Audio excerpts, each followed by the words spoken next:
샬롬, 말씀 읽어주는 김기훈 목사입니다. 오늘도 기대하는 마음과 사모하는 마음을 가지고 하나님의 말씀 함께 읽겠습니다. 누가복음 23장 1절부터 12절까지의 말씀입니다.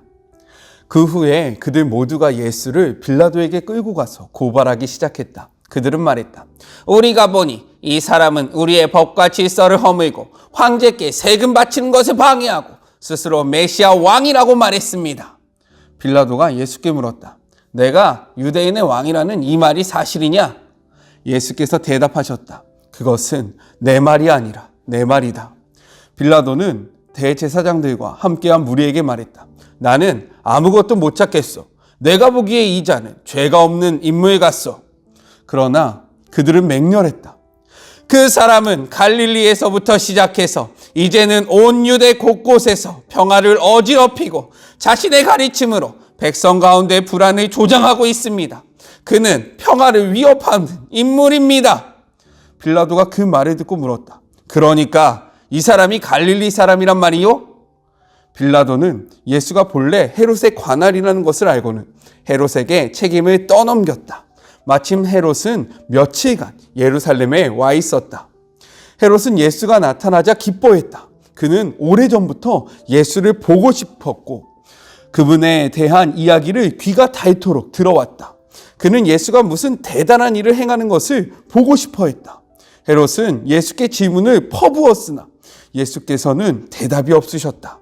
한마디도 하지 않으셨다. 그러나 대제사장과 종교학자들은 곁에 서서 저마다 한마디씩 신랄하고 격한 소리로 그분을 고발했다. 헤롯은 크게 기분이 상해 예수를 자극했다. 헤롯의 병사들도 합세해서 조롱하고 비아냥거렸다. 그러고는 공들여 만든 왕의 복장을 그분께 입혀서 빌라도에게 돌려보냈다. 전에는 생전 가까이 하지 않던 헤롯과 빌라도가 그날은 둘도 없는 사이가 되었다. 이것은 하나님의 말씀입니다. 오늘 말씀은요, 내용상 두 부분으로 나눠서 생각해 볼 수 있습니다. 먼저는 첫 번째 1절부터 7절, 빌라도 앞에서 신문 받으시는 예수님에 대해서 이야기를 하고 있어요. 빌라도가 누구냐? 로마의 황제였던 디벨로의 그러한 권한을 위임받아서 유대 지역을 통치했던 총독을 의미하는 겁니다. 그는 유대의 제5대 총독으로서 AD 26년부터 36년까지 10년 동안 유대 지역을 다스렸습니다. 보통 때에 그는요, 가이사랴에서 지냈어요. 하지만 유대의 수도였고 종교 행사가 종종 일어났던 예루살렘 지역에 자주 방문해서요, 그 땅이 어떻게 돌아가고 있는지 그 땅을 잘 관찰했습니다. 우리 말씀을 같이 한번 볼게요. 누가복음 13장 1절의 말씀입니다. 그때 마침 두어 사람이 와서 빌라도가 어떤 갈릴리 사람들의 피를 그들의 제물에 섞은 일을 예수께 아뢰니라고 기록되어 있어요. 빌라도는요, 매우 잔인했던 사람이에요. 그리고 이러한 잔인함을 유대 사람들은 다 알고 있었습니다. 그런데 지금 유대 종교 지도자들은요, 이 빌라도의 잔인함을 이용하고 있는 거예요. 왜요? 그들에게도요, 자치기구가 있었어요. 그 자치기구가 무엇이냐면 사내들인 공회였습니다.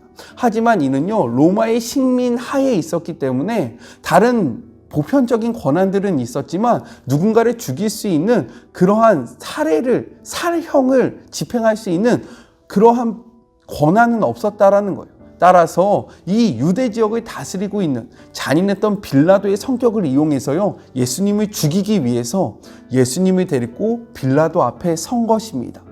이들이요, 예수님을 고발했던 그 고발의 내용이 무엇이냐? 2절의 말씀이에요. 우리 같이 한번 읽어볼까요? 고발하여 이르되 우리가 이 사람을 보매 우리 백성을 미혹하고 가이사에게 세금 바치는 것을 금하며 자칭 왕 그리스도라 하더이다 라고 이야기합니다.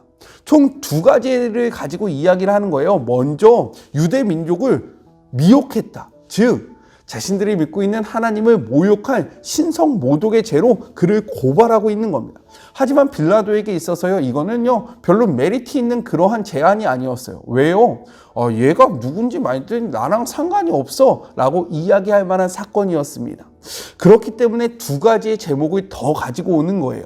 무엇이냐면 가이사에게 바치는 세금을 내지 말라고 했다라는 것. 그리고 둘째, 유대인의 왕 메시아다, 내가 그리스도다 라고 이야기했다라고 이야기하면서 이 사람은 로마에 저항하는 그러한 정치적인 반란꾼이다 라고 그를 고소하고 있다는 거죠. 그런데요, 예수님이 실제로 이러한 죄를 범하셨습니까? 아니요. 성경의 기록을 보면요, 예수님은 분명히 말씀하셨어요. 가이사의 것은 가이사에게 주라 라고 이야기하셨고요, 세금도 내셨습니다.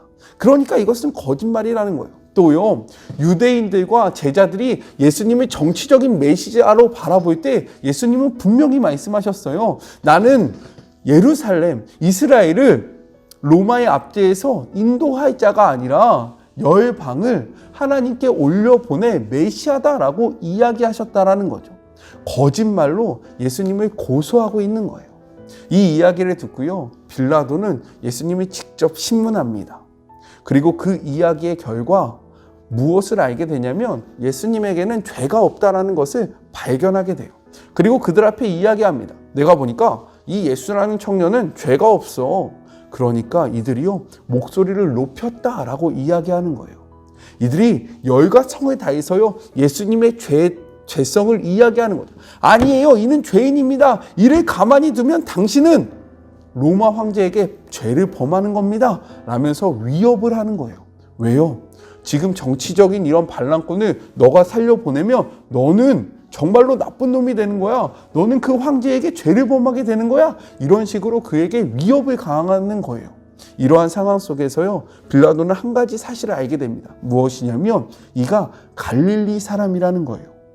왜요? 이것이 중요하냐면 갈릴리를 다스리는 그런 왕이 따로 있었다라는 거죠. 그래서 이 빌라도는 생각을 합니다. 예수를 이용해야겠다. 예수를요, 넘기고 귀찮은 일을 넘기면서 정치적인 화합을 이루려고 합니다. 그래서요, 예수님을 헤롯 왕에게 보내요. 자, 이것이 바로 두 번째 단락인데요. 이어서 보겠습니다. 8절부터 12절. 헤롯 앞에서 신문 받으시는 예수님입니다. 이 헤롯이 누구냐면 BC 4년에서 AD 39년까지 갈릴리 베레아 지역을 통치하던 헤롯 안티파스를 가리키는 거예요. 근데 이 헤롯이 누구였냐면 바로 세례 요한을 죽였던 그러한 자였습니다. 이 역시 매우 잔인했고요, 악랄했던 자였어요. 자신의 욕망을 위해서 살아갔던 사람입니다. 근데 이가 예수님이 자신에게 오는 것을 보고 기뻐하였다라고 이야기하고 있어요. 왜 그랬을까요? 두 가지 이유 때문인데요. 먼저는 첫 번째, 아까 전에 읽었던 누가복음 13장 1절의 사건. 이 사건이 무엇이냐? 빌라도가 갈릴리 사람을 죽인 거예요. 근데 갈릴리는 지금 누구 통치하에 있습니까? 헤롯의 통치하에 있는 거죠. 즉, 영역을 넘어선 겁니다. 따라서 이 둘의 관계는요, 성경에서 왼수였다라고 이야기합니다.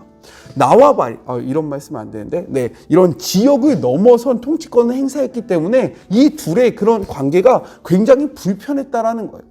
근데 지금 헤롯이요, 기뻐하고 있죠. 왜요? 빌라도가 이 예수가 갈릴리 사람이니까 이거는 너가 하는 게 맞아 라고 하면서 자신의 통치권과 자신의 지역을 인정해 줬기 때문에 거기에 기분이 좋은 거예요. 빌라도가 예수님을 정치적으로 이용했다라는 것이 왜 그랬는지 드러나는 사실입니다.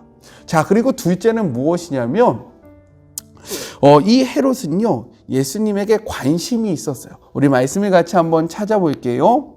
8절 후반절의 말씀입니다. 이는 그의 소문을 들었으므로 보고자 한 지 오래였고 또한 무엇이나 이적을 행하심을 볼까 바라던 영고더라. 빌라도는요, 예수님을 정치적으로 이용했고요, 헤롯은요, 자신의 만족을 위해서 예수님을 이용하려고 했습니다. 그런데요, 예수님이요, 그 앞에서 아무 말도 하지 않는 거예요. 그러니까 이의 마음이 심술이 나는 거고요, 화가 나는 겁니다. 그래서 어떻게 합니까? 예수님을 조롱해요.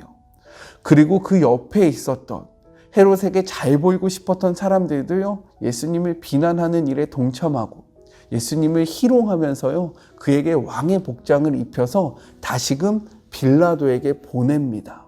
이것이 성경이 이야기하고 있는 그러한 내용인 거예요. 이를 통해서 저는요, 세 가지를 우리가 기억했으면 좋겠어요. 무엇이냐? 첫째, 예수님은 아무런 죄가 없다라는 것을 오늘의 본문을 통해서 우리가 확인할 수 있습니다. 누가는 이 사실을요 강조하고 있어요. 왜요? 이 사실은 매우 중요한 것을 내포하고 있기 때문입니다.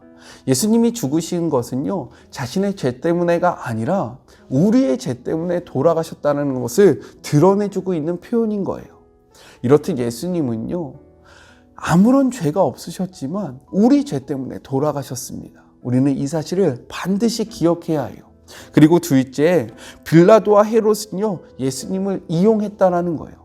빌라도는 정치적으로 이용했고요, 헤롯은 자신의 만족을 위해서 이용했습니다. 우리는 어떠한가요? 우리도요 예수님을 우리의 만족을 위해서 이용하고 있지는 않습니까? 그러한 모습이 있는지 오늘의 말씀 앞에서 우리는 우리의 모습을 진지하게 돌아봐야 한다는 거예요.